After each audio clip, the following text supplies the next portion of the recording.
السلام علیکم ورحمۃ اللہ وبرکاتہ۔ درود و سلام کا حکم، اہمیت اور فضیلت۔ مولانا خورشید عالم داؤد قاسمی صاحب کا یہ مضمون راشٹر سہارا میں شائع ہوا ہے۔ درود و سلام کی اہمیت کو دیکھتے ہوئے میں نے مناسب سمجھا کہ اس مضمون کو آپ کے سامنے پڑھ کر سنا دوں۔ سنیے گا۔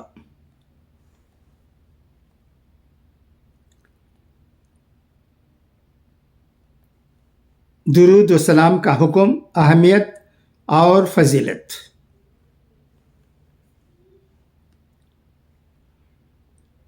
جناب محمد صلی اللہ علیہ وسلم سارے جہانوں کے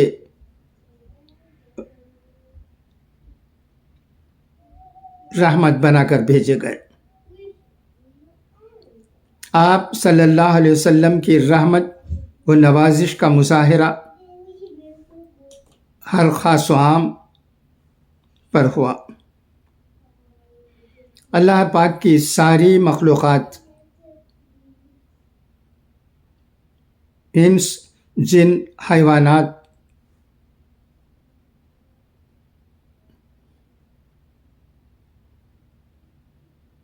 نباتات اور جماعتات سب آپ صلی اللہ علیہ وسلم کے رحمت سے مستفید ہوئیں۔ اللہ تعالیٰ کا فرمان ہے، ہم نے آپ کو سارے جہانوں کے لیے رحمت بنا کر بھیجا ہے۔ انبیاء 107۔ آپ صلی اللہ علیہ وسلم امت کے سب سے بڑے محسن اور خیر خواہ ہیں۔ امت پر نبی اکرم صلی اللہ علیہ وسلم کے بے شمار احسانات ہیں۔ امت پر آپ کے متعدد حقوق ہیں۔ یہ آپ صلی اللہ علیہ وسلم کا حق ہے کہ آپ صلی اللہ علیہ وسلم کی نبوت و رسالت پر ایمان لایا جائے۔ آپ صلی اللہ علیہ وسلم کی اطاعت و فرما برداری کی جائے۔ آپ صلی اللہ علیہ وسلم کی سنتوں اور عادتوں کا اتباع کیا جائے۔ آپ صلی اللہ علیہ وسلم کے حکم کی تعمیل کی جائے۔ سب سے بڑھ کر آپ صلی اللہ علیہ وسلم سے محبت کی جائے۔ آپ صلی اللہ علیہ وسلم سے ایک حق یہ بھی ہے کہ امت آپ صلی اللہ علیہ وسلم پر درود و سلام کا نذرانہ پیش کرتی ہے۔ درود فارسی زبان کا لفظ ہے۔ اس کے متعدد معنی ہیں، جیسے صلوات، رحمت، تحسین و آفرین، شاباش، استغفار، تعریف، سلام، دعا اور تسبیح وغیرہ۔ جب درود اصطلاحی معنی میں استعمال کیا جاتا ہے تو اس وقت اس لفظ سے مراد وہ دعا اور سلام ہے جو حضور نبی کریم صلی اللہ علیہ وسلم پر پڑھا جائے۔ قرآن کریم میں درود شریف کا حکم۔ اللہ تعالیٰ نے قرآن کریم کی سورہ احزاب میں نبی اکرم صلی اللہ علیہ وسلم پر درود شریف بھیجنے کا حکم دیا ہے۔ اللہ پاک نے اس امت میں سب سے پہلے درود کی نسبت خود اپنی طرف کی ہے، پھر فرشتوں کی طرف کی ہے۔ اس کے بعد اللہ تعالیٰ نے سارے مومنوں کو نبی اکرم صلی اللہ علیہ وسلم پر درود بھیجنے کا حکم دیا ہے۔ یہ بات واضح ہے کہ اللہ تعالیٰ کے صلات بھیجنے کا مطلب نبی اکرم صلی اللہ علیہ وسلم پر رحمت نازل کرنا ہے۔ فرشتوں کے صلات بھیجنے کا مطلب نبی اکرم صلی اللہ علیہ وسلم کے لیے رحمت کی دعا ہے۔ آیت کریمہ کا ترجمہ یہ ہے، بے شک اللہ اور اس کے فرشتے نبی پر درود بھیجتے ہیں، اے ایمان والو تم بھی ان پر درود بھیجو اور خوب سلام بھیجا کرو۔ الاحزاب 56۔ آیت بالا کی تفسیر میں حضرت مفتی محمد شفیع صاحب رقم تراز ہیں۔ اصل مقصود آیت کا مسلمانوں کو یہ حکم دینا تھا کہ رسول اللہ صلی اللہ علیہ وسلم پر صلاۃ والسلام بھیجا کریں، مگر اس کی تعبیر و بیان میں اس طرح فرمایا کہ پہلے حق تعالیٰ نے خود اپنا اور اپنے فرشتوں کا رسول اللہ صلی اللہ علیہ وسلم کے لیے عمل صلاۃ کا ذکر فرمایا، اس کے بعد عام مومنوں کو اس کا حکم دیا، جس میں آپ کے شرف اور عظمت کو اتنا بلند فرما دیا کہ رسول اللہ صلی اللہ علیہ وسلم کی شان میں جس کام کا حکم مسلمانوں کو دیا جاتا ہے وہ کام ایسا ہے کہ خود حق تعالی اور اس کے فرشتے بھی وہ کام کرتے ہیں۔ تو عام مومنوں جن پر رسول اللہ صلی اللہ علیہ وسلم کے احسانات بے شمار ہیں، ان کو تو اس عمل کا بڑا اہتمام کرنا چاہیے۔ اور ایک فائدہ اس تعبیر میں یہ بھی ہے کہ اس سے درود و سلام بھیجنے والے مسلمانوں کی ایک بہت بڑی فضیلت یہ ثابت ہوئی کہ اللہ تعالیٰ نے ان کو اس کام میں شریک فرما لیا، جو کام حق تعالیٰ خود بھی کرتے ہیں اور ان کے فرشتے بھی۔ معارف القرآن 7/221۔ افضل درود شریف۔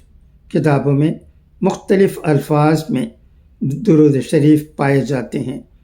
اس حوالے سے ہمیں یہ بات ملحوظ رکھنی ہے کہ ہر وہ درود جن میں صلاۃ و سلام کے الفاظ پائے جاتے ہیں، ان سے درود شریف کے پڑھنے کے حکم کی تعمیل ہو جائے گی اور درود شریف پڑھنے کا ثواب ملے گا۔ درود ابراہیمی دوسرے درودوں کی بنسبت افضل کلمات پر مشتمل ہے۔ جناب نبی اکرم صلی اللہ علیہ وسلم نے نمازوں کے لیے اسی درود ابراہیمی کا انتخاب فرمایا۔ درود ابراہیمی افضل درود شریف ہے۔ درود شریف کے بہت سے مختلف صیغے منقول و ماثور ہیں۔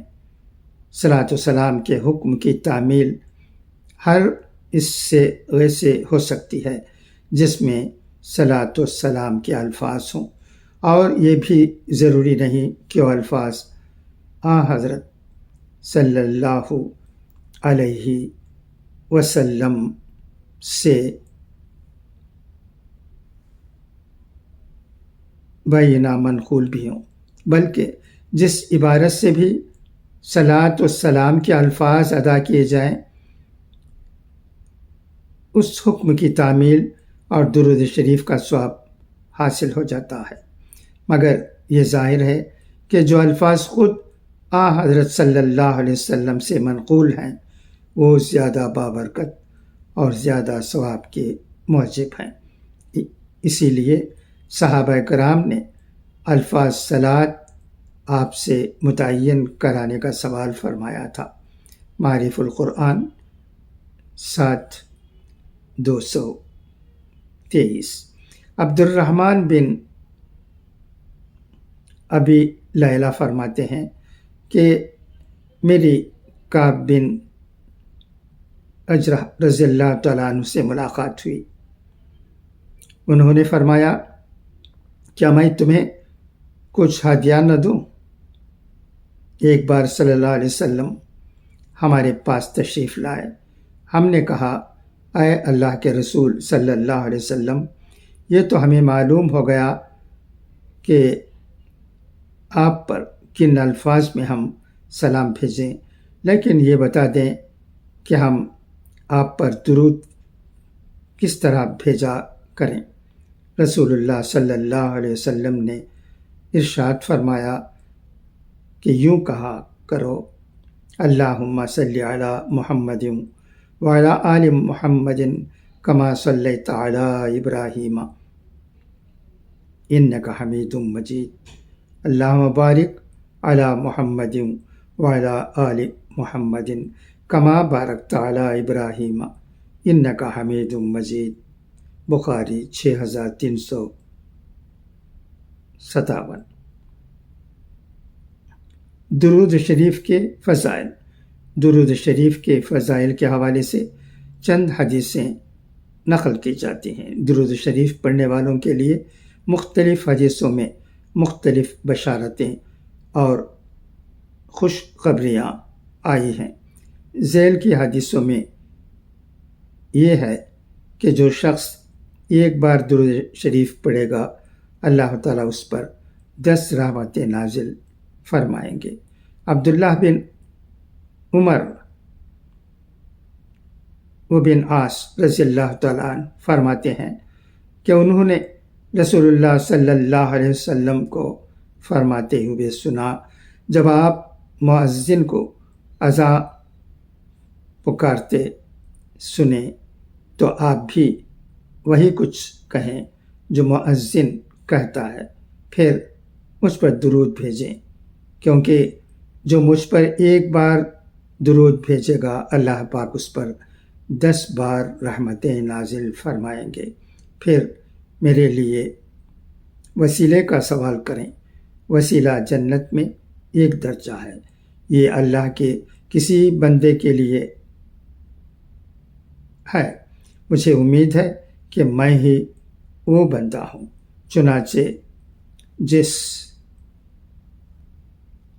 نے میرے لیے وسیلے کی دعا کی، اس کے لیے میری سفارش واجب ہو گئی۔ صحیح مسلم 384۔ جو جتنا زیادہ درود پڑھے گا، قیامت کے دن وہ شخص نبی اکرم صلی اللہ علیہ وسلم سے اتنا ہی زیادہ قریب ہوگا۔ عبداللہ بن مسعود رضی اللہ تعالیٰ عنہ فرماتے ہیں کہ رسول اللہ صلی اللہ علیہ وسلم نے ارشاد فرمایا: قیامت کے دن مجھ سے قریب ترین وہ شخص ہوگا جو مجھ پر زیادہ سے زیادہ درود بھیجتا ہے۔ سنن ترمذی 484۔ جمعہ کا دن ہفتے کے باقی 6 دنوں کا سردار ہے۔ جمعے کے دن کو اسلام میں ہفتے کا افضل اور بہترین دن کہا گیا ہے۔ حدیث میں جمعے کے دن زیادہ سے زیادہ درود پڑھنے کی ہدایت آئی ہے۔ حضرت اویس بن اوس رضی اللہ تعالی عنہ فرماتے ہیں کہ رسول اللہ صلی اللہ علیہ وسلم نے ارشاد فرمایا: تمہارے دنوں میں سب سے بہتر جمعے کا دن ہے، تو اس دن مجھ پر زیادہ سے زیادہ درود پڑھا کرو، کیونکہ تمہارے درود مجھ پر پیش کیے جاتے ہیں۔ سنن ابو داؤد 1531۔ اگر کوئی بندہ ایک بار درود پڑھتا ہے تو اللہ تعالیٰ کی طرف سے اس کے لیے 4 طرح کے انعامات ہیں۔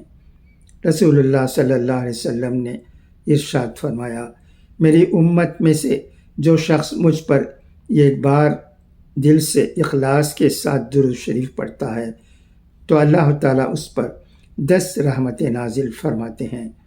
اس وجہ سے اس کے 10 درجات بلند فرماتے ہیں۔ اس وجہ سے اس کے لیے 10 نیکیاں لکھتے ہیں اور اس کے 10 صغیرہ گناہ معاف فرما دیتے ہیں۔ السنن الکبریٰ 9809۔ حضرت ابو ہریرہ رضی اللہ تعالیٰ عنہ فرماتے ہیں کہ رسول اللہ صلی اللہ علیہ وسلم نے ارشاد فرمایا، میری قبر کو زیارت گاہ نہ بناؤ، مجھے درود بھیجا کرو، کیونکہ تمہارا درود شریف مجھے پہنچتا چاہے تم جہاں کہیں بھی ہو۔ سنن ابو داؤد 2042۔ درود شریف نہ پڑھنے پر وعید۔ ایک حدیث میں ہے کہ اگر ایک قوم کے کسی مجلس میں بیٹھتی ہے اور نبی اکرم صلی اللہ علیہ وسلم کا ذکر کیے بغیر اس مجلس سے اٹھ جاتی ہے تو قیامت کے دن وہ قوم اس مجلس کے حوالے سے افسوس کرے گی، حسرت کا اظہار کرے گی، اور وہ مجلس اس قوم کے لیے وبال بن جائے گی۔ حضرت ابو ہریرہ رضی اللہ تعالیٰ عنہ فرماتے ہیں کہ نبی اکرم صلی اللہ علیہ وسلم نے ارشاد فرمایا، کوئی قوم جو کسی ایسی مجلس میں بیٹھے جس میں وہ اللہ کا ذکر نہ کرے اور اپنی نبی پر درود نہ بھیجے تو یہ مجلس قیامت کے دن ان پر ایک وبال ہوگی۔ اگر اللہ چاہیں تو اس قوم کو عذاب دیں یا چاہیں تو انہیں معاف کر دیں۔ سنن ترمذی 3380۔ آدمی کے بخیل ہونے کے لیے اتنا کافی ہے کہ اس شخص کے پاس نبی اکرم صلی اللہ علیہ وسلم کا ذکر آئے اور وہ آپ صلی اللہ علیہ وسلم پر درود نہ پڑھے۔ حضرت حسین رضی اللہ تعالیٰ عنہ فرماتے ہیں کہ رسول اللہ صلی اللہ علیہ وسلم نے فرمایا، جو شخص بخیل ہے جس کے سامنے میرا ذکر کیا جائے اور وہ مجھ پر درود نہ بھیجے۔ سنن ترمذی 3546۔ حضرت ابو ہریرہ رضی اللہ تعالیٰ عنہ فرماتے ہیں کہ رسول اللہ صلی اللہ علیہ وسلم نے ارشاد فرمایا، اس شخص کی ناک خاک آلود ہو جس کے سامنے میرا ذکر آئے اور وہ مجھ پر درود نہ بھیجے۔ سنن ترمذی 3545۔ جب آدمی دعا کے لیے بیٹھے تو سب سے پہلے اسے اللہ تعالیٰ کی حمد و ثنا بیان کرنی چاہیے، پھر اسے حضور اکرم صلی اللہ علیہ وسلم پر درود و سلام نذرانہ پیش کرنا چاہیے، پھر اس شخص کو دعا کرنی چاہیے۔ حضرت فضالہ بن عبید رضی اللہ تعالیٰ عنہ فرماتے ہیں کہ رسول اللہ صلی اللہ علیہ وسلم نے ایک ایسے آدمی کو نماز میں دعا کرتے ہوئے سنا جس نے نبی صلی اللہ علیہ وسلم پر درود نہیں بھیجا۔ پھر رسول اللہ صلی اللہ علیہ وسلم نے فرمایا، اس شخص نے جلدی کی۔ پھر آپ نے اس شخص کو بلایا، پھر اس شخص سے یا اس کے علاوہ کسی سے فرمایا، جب تم میں سے کوئی شخص نماز پڑھے تو اسے اپنے پروردگار کی حمد و ثنا سے شروع کرنا چاہیے، پھر اسے نبی صلی اللہ علیہ وسلم پر درود بھیجنا چاہیے، پھر اس کے بعد وہ جو چاہے اسے دعا کرنی چاہیے۔ سنن ترمذی 3477۔ درود شریف کے حوالے سے چند مسائل۔ مسلمان پر یہ فرض ہے کہ وہ اپنی زندگی میں ایک بار پیارے نبی صلی اللہ علیہ وسلم پر درود شریف پڑھے۔ اگر ایک مجلس میں جناب نبی اکرم صلی اللہ علیہ وسلم کا ذکر کئی بار کیا جائے تو کم سے کم ایک بار درود شریف پڑھنا واجب ہے، اور ہر بار درود شریف پڑھنا افضل اور بہتر ہے۔ نماز میں درود کا پڑھنا سنت مؤکدہ ہے۔ اگر آپ کچھ لکھ رہے ہیں اور نبی اکرم صلی اللہ علیہ وسلم کا ذکر آ جائے تو مختصر کے بجائے مکمل درود جیسے صلی اللہ علیہ وسلم لکھنا چاہیے۔ دعا ہے کہ اللہ میں اس میں کہی گئی باتوں پر عمل کرنے کی توفیق عطا کرے۔ خدا حافظ، فی امان اللہ۔